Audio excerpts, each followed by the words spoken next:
পুরনো চোট নতুন করে ফিরে এসেছে মেসির পায়ে। শঙ্কা ছিল লিগস কাপের ম্যাচটার আগেই, সেই শঙ্কাই শেষ পর্যন্ত সত্যিতে রূপ নিয়েছে।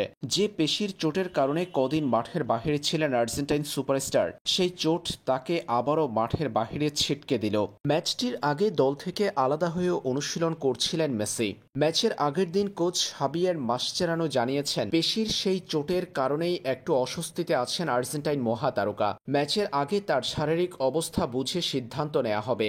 শেষ পর্যন্ত মেসি দলের সঙ্গে এলেও মাঠে নামাননি তিনি। মেসিকে ছাড়া মায়ামি এদিন ছিল অনেকটাই বিবর্ণ।